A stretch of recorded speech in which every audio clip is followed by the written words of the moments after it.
and welcome to another episode of Longevanity. We're starting a little later today. I'm just trying to get my other Instagram hooked up here, so then we'll begin momentarily. Let's just see here. I think it's going live. Perfect. So we are all set and ready to begin. All right, so let's bring us back in here.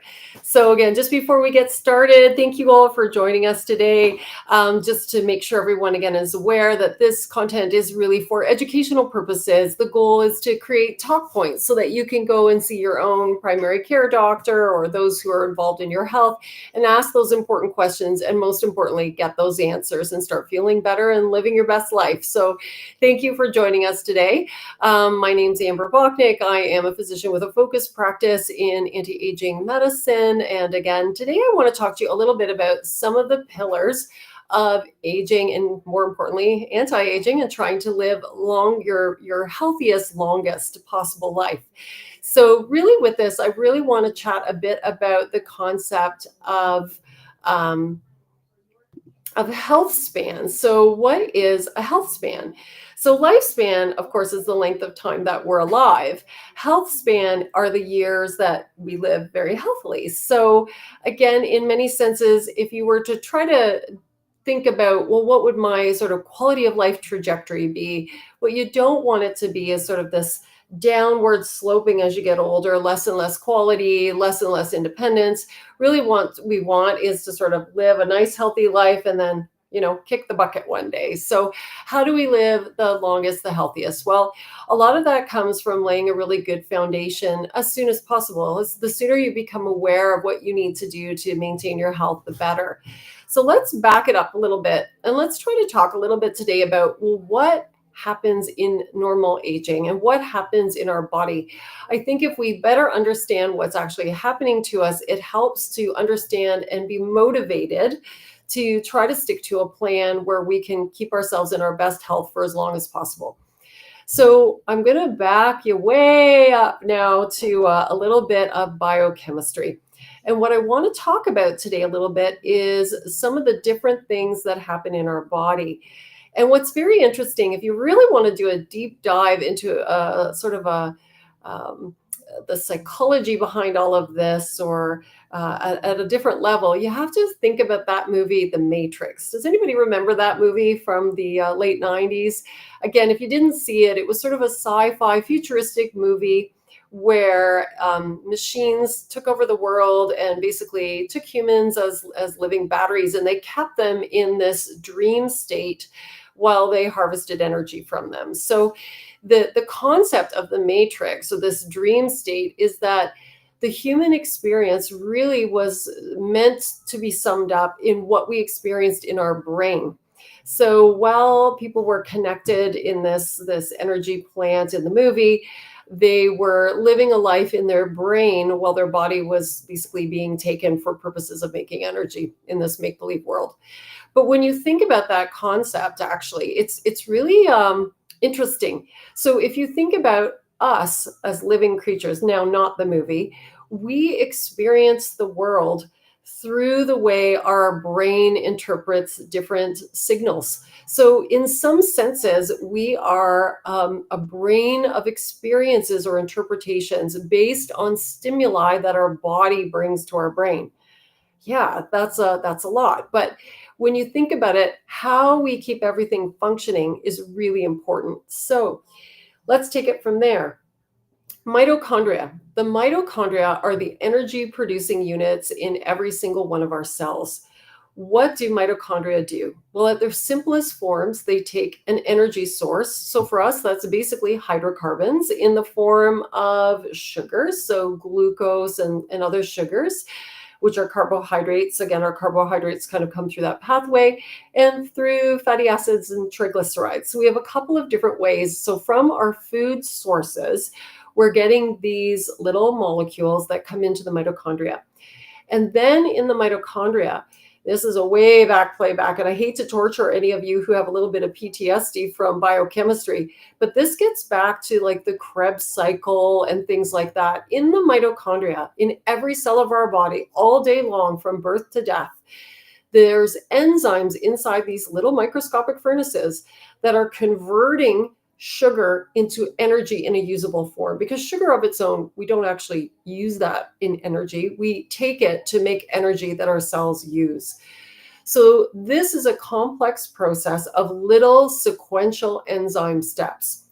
And these steps need certain things in order to process the sugar from its unusable form, the way it comes in, into something called ATP. Do you remember ATP? I know this is like a way back play pack. It's very painful midday in your brain. But ATP is actually what the end result is, that we want to have a usable form of energy. And so we need very specific B vitamins for this. So again, why are B vitamins important? Well, B vitamins are intimately involved in the formation of usable energy in our body. Acetyl-CoA is very important, carnitine. So if we were to start to look at some of the different vitamins that are important to talk to your doctor about, as far as maybe considering for yourself, I would be asking your primary care physician about the role of B vitamins, coenzyme, acetyl-CoA and coenzyme Q10, as well as L-carnitine, because we use these things as building blocks in the management in our mitochondria. So this is where energy comes from. And so a number of times, if we have deficiencies in these areas, these specific things, as well as some of the other vitamins, it can manifest as physical symptoms like fatigue, just not having the same energy as we used to. So providing the body with the nutrients it needs to run these chemical reactions, which is ultimately what we are using and relying on in order to have usable energy that we turn into our daily function, you've got to make sure you've got those bases covered. So that's the first part in all of this. Then from there, again, we want to make sure that our mitochondria are really well stimulated. So in order to stimulate them, this is where exercise plays a role. So exercise is a training tool for our body to improve some of the efficiency in how the mitochondria work. So again, if you want to have better quality energy for a longer time, we need to make sure we're giving your body the substrates that it needs. So good food, good nutrition, proper vitamin and mineral supplementation. So B vitamins, coenzyme Q10, acetyl-carnitine, amongst others. And we want to take care of it with exercise and stimulate it to try to make sure they're efficient. The mitochondria also are subject to aging, and they become less efficient over time. They have their own regeneration cycle. Our body has its own way of clearing them when they aren't functioning properly. There are some supplements that have some soft medical evidence that they actually help with that regenerative process of removing the old and helping to build new. This is where things like urolithin A might have a role, potentially. This is a natural occurring substance. We see a lot of this in pomegranates, actually, and walnuts and some other naturally occurring foods. So you can get these things in your whole foods as well as supplement them.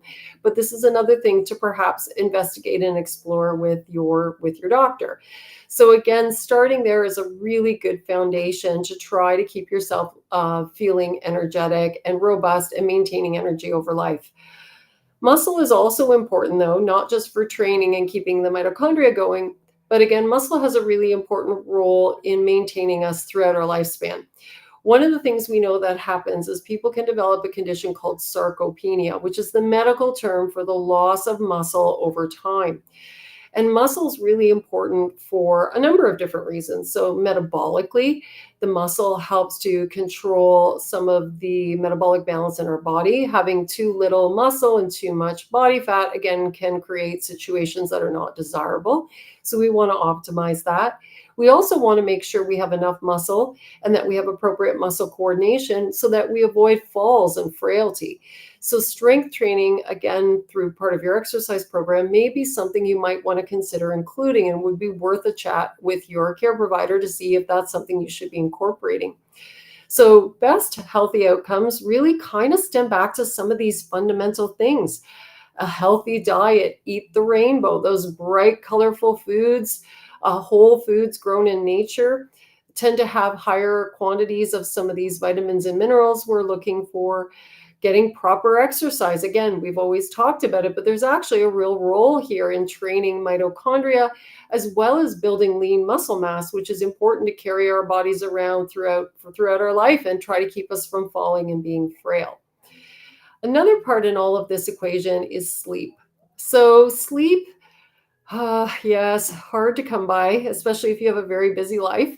But sleep is really important as it's our body's main regenerative time. So the body needs to make energy, and the body also needs to be able to clear waste products of metabolism. The body needs to be able to restore tissue health.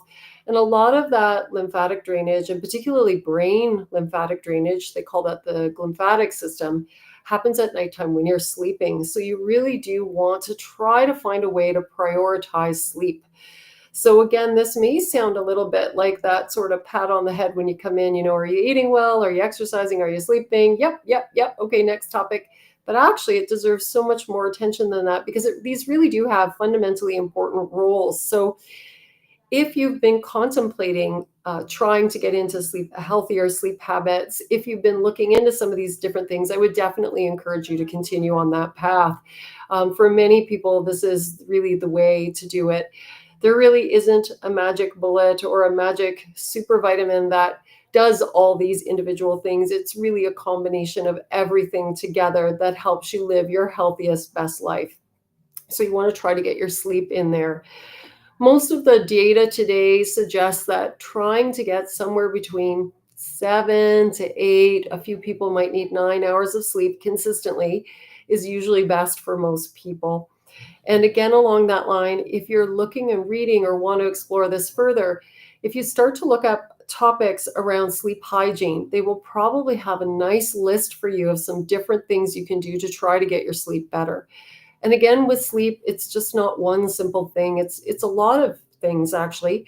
Putting yourself on a schedule, which includes weekends and weekdays, where you try to get up and go to bed at the same time. That patterning really helps you to maintain it. Where that's a real struggle is for those who have to travel a lot across time zones for work. It's very difficult, right? Like let's be honest, that's very tricky. Or if you're a shift worker, say you work in the hospital, you do a lot of night shifts or in other fields of work where you're up at night, it's difficult. So where you can, try to establish different patterns and try to maintain them as quickly as possible. Also prepare for sleep. You can't just go lay down if you've had a head full of information racing through there all day and be able to quiet your mind. You have to prepare your mind for sleep. So a good night's sleep usually starts about 1 or 2 hours before you plan to tuck in for the night. And so what you really want to look at is trying to avoid overly brain stimulating things in those last 2 hours. Not a good time to get into a big debate about something or to watch the news if you find it particularly triggering or provoking. Try not to be doom scrolling on your social media. Again, happy things. Things also too that encourage a little bit of artistic. So again, if you like to read, draw, paint, or play music, again, sometimes those can be very nice things to help refocus your mind off of the day's tasks and help it get ready for bed. Or even again, reading a book, as long as it's not too controversial, it's not going to upset you too much. These are all good things. What you don't want to do, as mentioned, is overly stimulate. And you have to be careful about where you're reading. So sometimes if you like to read online and you're not using old school paper books anymore, you might want to invest in something like a Kindle or Kindle similar type device where it has proper lighting, blue screen filter, and you're not getting strong light into the back of your eyes as you're getting ready to sleep. A lot of light exposure in those last few hours before bed drastically impairs your body's ability to release its own melatonin. Yeah, melatonin, the stuff you take as a supplement. Melatonin is actually a naturally occurring brain hormone. It's very, very involved in our sleep-wake cycle, and it responds to the dimming of the lights at the end of the day. So again, if you notice at this time of the year, as our days are getting shorter, you find that you get tired much earlier. That again is your body naturally doing what your body is designed to do, which is to respond to the decreasing light levels and secreting more melatonin. So In order to have your best natural release of melatonin, you really want to avoid too much light in your eyes before you go to bed. And that's for the last couple of hours before bedtime. Also, you want to make sure when you are cozying up in your bed for the night that you've really eliminated light sources. So, again, not having your phone right beside your head if you can, or if you have an alarm clock, making sure that the light level is very low or possibly even turned off so that you're not getting that light exposure in your eyes. Because if you wake up or roll over in the middle of the night, you get a lot of light in your eyes, it will impair the melatonin release. So that's an important thing to use or keep in mind as you're getting ready to sleep. Along those lines, if you supplement with melatonin, a couple things to know. There is a wide variety of dosing of melatonin. Physiologic levels, that's what your body actually makes, is usually less than about a half a milligram. A half a milligram to 1 milligram. So big doses of melatonin are not necessary for most people. In fact, actually, big doses can sometimes bother people. I don't know if you've tried melatonin in the past, if you've tried some of the larger doses, 5 or 10 milligrams, some people actually complain of very vivid dreams, some even nightmares. So, again, high dosing is not necessarily better. You have to think of vitamins and minerals and hormones and supplements almost kind of like the story of Goldilocks and the Three Bears. You really want that porridge to be just right. And by that, not too high, not too low. So trying to mimic physiology, what your body naturally does, is often a much better way to go. So many cases, low dose melatonin is actually sometimes more helpful for people than great big whopper doses. And again, unfortunately, it's not just a simple fix. So if you are really amped up because life circumstances and work and everything else, taking a little bit of melatonin on its own without addressing some of those other wind down things may not be enough for you. And again, it's a tool to be used, melatonin is, in conjunction with these other lifestyle factors, but of its own, none of these things necessarily are enough. We have to kind of work at all of it. And that's what makes this a little bit challenging. I admit it can be hard sometimes, but with practice of trying to do the sleep hygiene, with trying to get into a schedule, what is really difficult at the beginning, if you can just persevere for several weeks, you may find becomes a heck of a lot better as you go along. So again, try to set realistic expectations for yourself. Don't expect miracles at the beginning. Know that this is a marathon, not a sprint. You need to work at this for a little while, and it will get better as you continue to progress. So those are some very, very key fundamentals in all of these things we want to work on. So again, the amount of vitamins and what's needed is actually quite a bit lower than what some of you might expect. If we really focus on the biochemistry and we look at what's actually happening with mitochondrial health, one of the things we didn't touch on today is sort of membrane health. So that's getting more into neurologic function and brain. We'll chat about that in another session. There are a few things we like to do there for that. But just if you're thinking energy health, mitochondrial health, these are some good fundamental places to get started. So let's just do a little bit of summary here. So to summarize, again, it really is for best health span, which is healthiest you for as long as possible. We really have to look at some good fundamentals. So let's start there with the fundamentals. The first is really eating a healthy diet is incredibly important.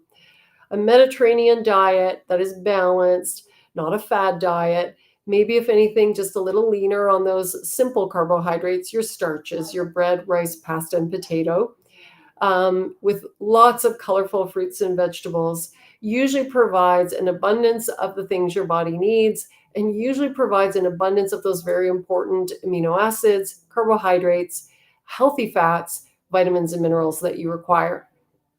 From there, exercise can be very important. Balanced exercise at your own pace. Again, you don't want to injure yourself in the process with some cardiovascular exercise, but definitely trying to find ways that work for you with your specific issues to incorporate some strength training can be very helpful. We do really want to work to preserve our muscle bulk.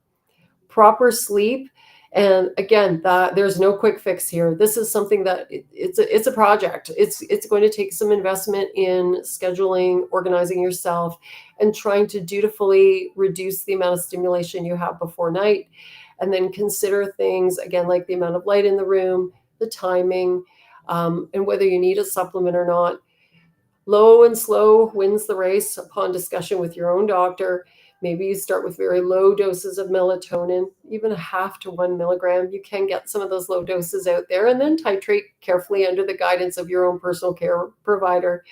And then we can look at some other things like bumping up and supplementing some of those more key critical vitamins, minerals, and nutrients to help for mitochondrial health. So, particularly looking at good, healthy B vitamins, looking at um, our CogniQ or some of our Q10, and having a good amount of L-carnitine and some antioxidants to take up some of those free radicals that are generated in that whole mitochondrial process. And then later in another section, we'll talk about mitochondrial health. So putting all of that together is our best way to try to live our healthiest life. So again, if you can even work on those first few fundamental principles, it'll benefit, and it's a gift to future you for down the road. So thank you again for watching. I hope there's been something informative. Please feel welcome to send us your questions. Again, I would encourage you to like and follow. We would love to have you be a part of our program. You can subscribe down here below. I have a QR code for you there. And then again, we have our upcoming Thrive Summit.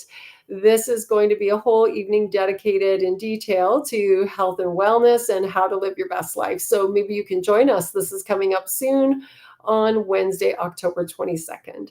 So for now, I'm going to sign off. Thank you again for our Wednesday podcast. Hopefully we'll see you next Wednesday. If you've got questions, send them to me. And again, to all of you, I hope you all live your best life. And here's to good health going forward. Thank you so much for watching, and I look forward to seeing you next time.